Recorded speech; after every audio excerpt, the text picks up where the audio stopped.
maraming salamat po. Siyempre, bago po tayo magpatuloy, I also like to acknowledge the presence po ng ating pong mga panauhin ngayong umaga. Siyempre, ang ating minamahal na Alcalde, Yorme Francisco Isko Moreno Dumagoso. Vice Mayor Chi Atienza. Engineer Armando Andres. Our hospital director ng Hospital ng Sampaloc, Dr. Angel Eric R. Sison. Anyway, thank you for that kind words, Ma'am Vice Mayor Chia Chesa. Palakpakan natin. At pasensya na kayo, may special mention lang ako. Natutuwa lang ako kasi ito kasama ko to nung kasagsagan ng pandemya, nung nasa loob pa siya ng national government. Natutuwa ako kasi retired na to eh. Supposed to be, nagpapahinga na to because of his her long service to the people. She used to be undersecretary sa atin dito sa ating DOH, ang ating pong consultant for healthcare, Dr. Paz Corrales. Ayaw magpahinga. Yung birthday niya, pampahinga na yan. But I'm happy. We've been doing a great job guiding our Director of Manila Health Department, Director Grace Padilla. Ano yan si Padilla, si Corrales, si Sescon, yung ating infectious doctor. Yun yata ang pinakamatapang na infectious doctor na nakita ko. Bagay, mahirap yung trabaho niya talaga. But I'm really proud of her. Small but mighty. And brave. Kasi yun talagang araw-araw. If you only knew that these people I mentioned really almost really ang hirap nung COVID-19. Kaya ko lang naalala bigla yung COVID-19 kasi naawa din ako doon sa mga HEA. Yung contract tracer natin. Sabi mo, nawala lang ako 3 taon hindi sila inasikaso. But I'm happy to share, last Saturday, paldo yung mga taga-HEA. Opo, sabi mo 3 years, hindi gumapang, hindi gumalaw yung papel nila. But they worked for it. And even to the point that some of them got infected during the COVID-19. But for now, I'm happy. Last Saturday, despite na Sabado, yung ating mga taga-city treasurer, pumasok pa rin. Para lang ma-accommodate yung 3 taong hinintay ng ating mga health emergency personnel, additional workforce na medical frontliners natin. Maganda yung mga nakuha nila. May 35,000, may 72,000, 65,000. We've released it last Friday, sign it, and awa ng Diyos. For a simple stroke of a pen, ganun po kadali hindi po mahirap yung ginawa ko. Apakasimple lang po nung ginawa ko. Nung dumating yung papel, tinta lang ang puhunan. Resolve na yung 3 taong hinagpis ng ating. So, my point being, sometimes, sa totoo lamang, pagka nilagyan mo talaga ng malasakit ang trabaho mo. Tapos, matutuwa ka. Pagka talaga lulobin ng Diyos eh. Mamukat-mukat mo, di Sabado. Di pumasok din ako ng Sabado, kami ni Letlet. Bakit ba nakati-katihan ko na bumaba sa City Treasurer's Office? The same day, same time.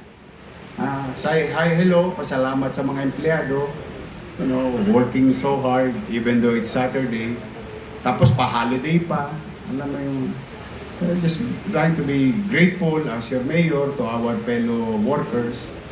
Mamukat-mukat mo, may nadisgrasya akong isang mama. malungkot. Sabi ko, sa lahat naman ng tumama, ikaw yung malungkot. Hindi ko po nakuha yung cheque ko eh. Ha? Ba't di mo nakuha? Mangyari ba nawawala yung cheque niya? Akala mo, 3 taon ka na naghintay, no? Nawala pa ang cheque mo. Pag inaalat ka talaga.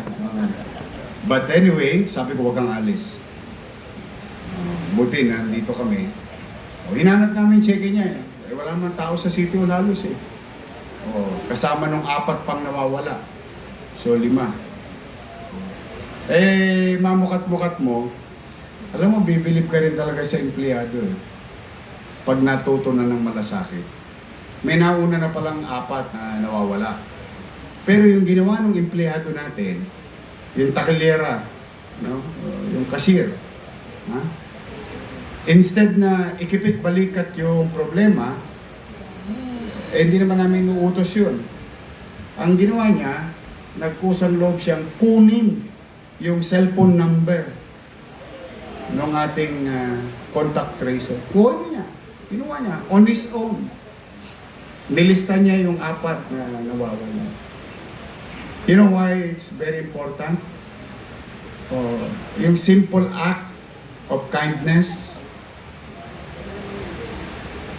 and going beyond what is being asked from you as public servant. Dahil nung kinuha niya yung phone number, nataon naman nandun ako at nahanap namin yung cheque at hindi lang isa namin nahanap, 4. So 5. Nahanap lahat yung cheque. Alam mo mangyari. Imbes na January pa makuha ng 4, dahil yung isa na-disgrasya niya, mapalad siya, bumaba kami.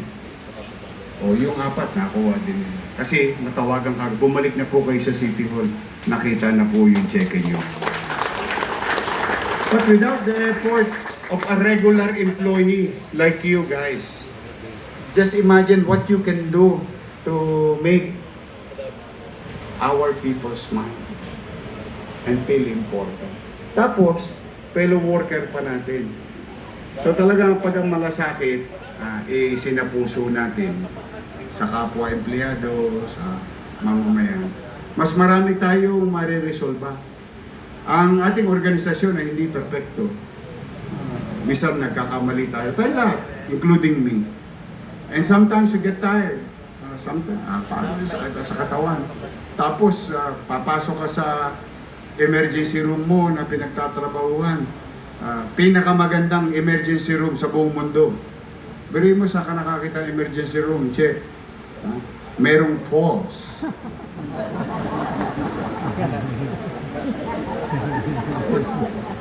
Literal. Naawa nga ako doon sa isang binatilyo, hindi niya siguro maiwan-iwan yung nanay niya. Sa tabi mismo ng bed, hospital bed, may tabo. And we are the capital of the country. We are the city of Manila. Sad to say, you know. Kaya that kind of adversity teaches us a very good lesson. Sometimes you can always use your adversity in your advantage. Ayun, typical me, di para sinisilihan na naman ng wepax ko.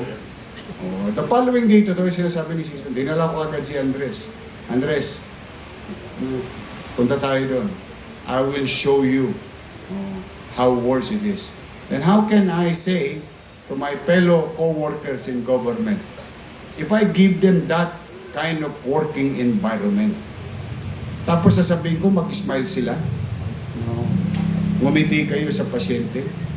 Habang kayo hinahampas ng bagyo. At nandito na pala yung mga partner natin sa PhilHealth. Palakpakan natin yung mga partner natin sa PhilHealth. Biriin ninyo. Importante yung PhilHealth. Tayo, napangiti kayo. Nakuha nyo na ba? Kasi ngayon yata yung ATD. Nakita ko kanina. Meron na naman ako nakita kanina. Kasi may natira pa. Wala na kasi akong pirmahin.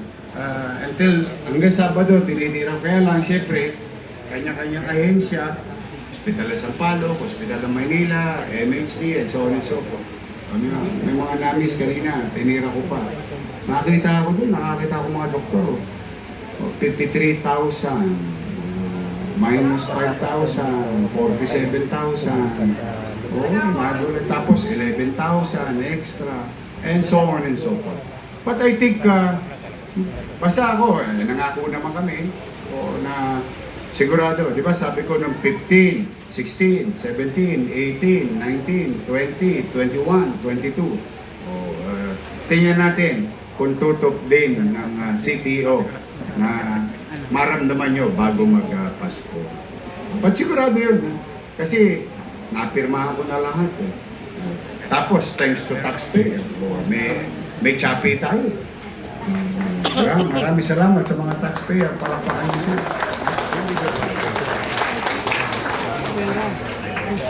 Now, so today, nagsama-sama tayo. And I hope this type of facility, especially to our employees, will give you a certain level of better working environment, at the very least that we can say. At sigurado ko wala nang mga nurse or hospital workers na mamamatayan ng kuko kasi nagulungan ng oxygen. Kasi pag nakita niyo mamaya, fully embedded oxygen system.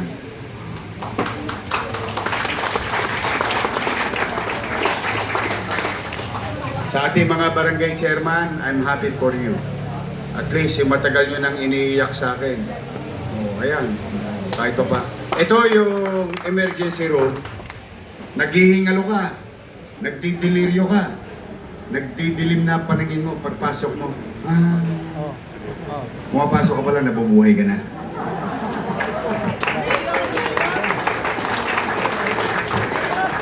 Totoo naman eh. Nung araw, nakakatakot pumasok sa public hospital talaga eh. Pero mo, nagdidilim na pa rin mo, lalong dumidilim ang buhay mo dahil pag nauntog ako dito, tetano aabutin ko. But I'm really happy for you. At maraming salamat, Engineer Andres.